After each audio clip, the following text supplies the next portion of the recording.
The hospital room was a cathedral of sterile luxury, its polished chrome and soft hum of machines a stark contrast to the chaos of Victor Langston's failing body.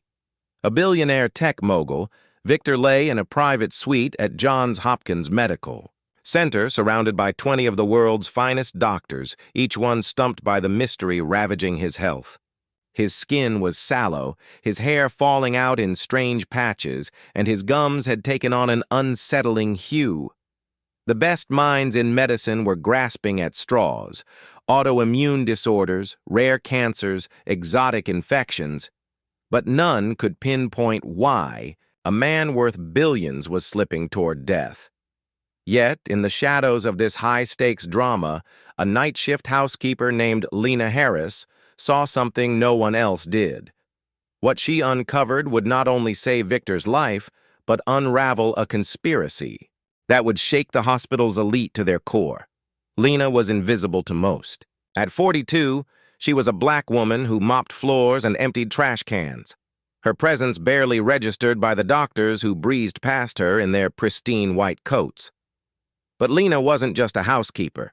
Years ago, she'd been a chemistry prodigy, her dreams of a degree derailed by family hardship. She'd taught herself from borrowed textbooks, her mind sharp with knowledge she'd never had the chance to formalize.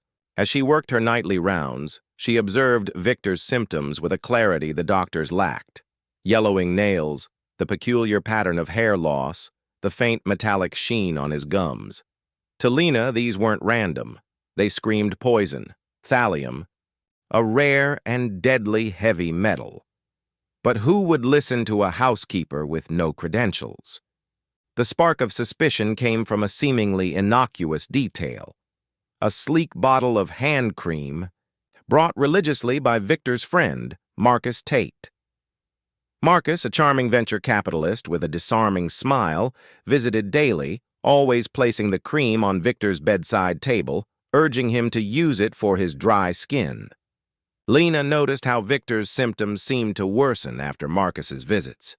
She began to watch closer, her instincts screaming that the cream was more than it seemed. While the doctors chased complex diagnoses, Lena's mind raced to thallium, poisoning, a condition so rare it was barely a footnote in medical texts. She tried to speak up, approaching a young nurse and a junior doctor with her theory, but the response was brutal. "Stick to cleaning," snapped Dr. Evelyn Harper, the lead physician, her voice dripping with condescension. The hospital's security even issued Lena a warning for interfering in medical matters. But Lena wasn't one to back down.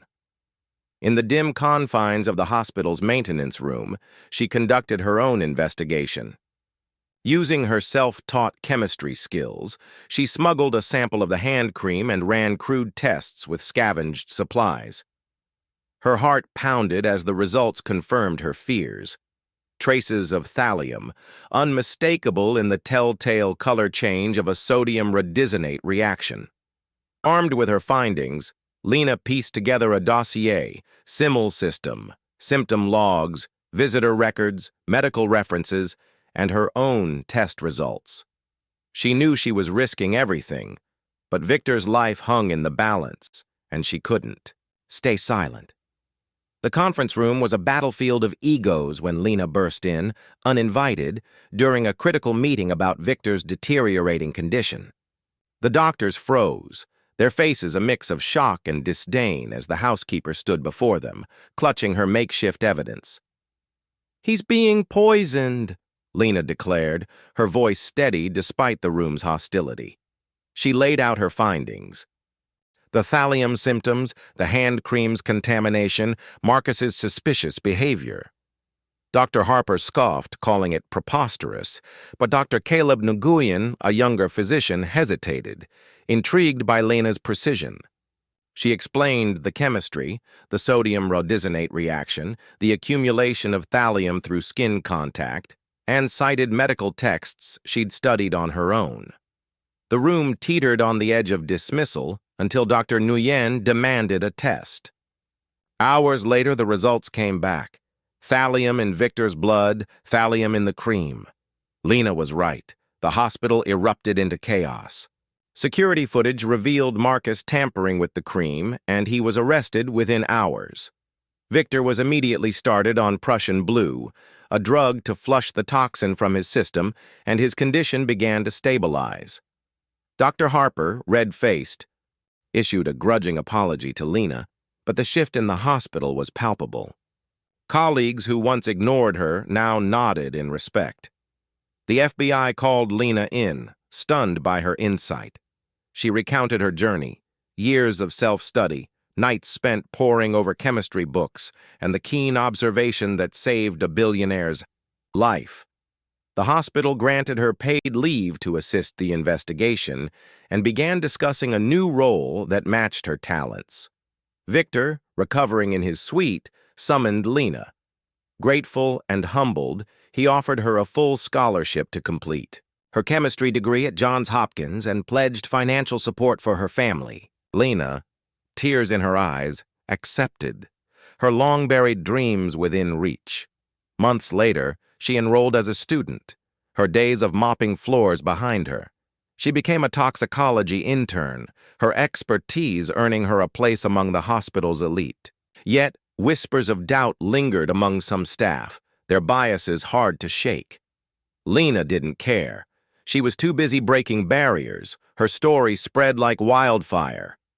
Lena spoke at medical conferences, her name becoming synonymous with brilliance overlooked by prejudice. A scholarship fund established by Victor began supporting others like her, talented minds held back by circumstance. Years later, as a certified toxicologist, Lena took a call from another hospital, her expertise now in demand. She leaned back in her chair, a faint smile on her lips, knowing she'd proven something profound. Genius doesn't need a degree, and the invisible can see what the mighty miss.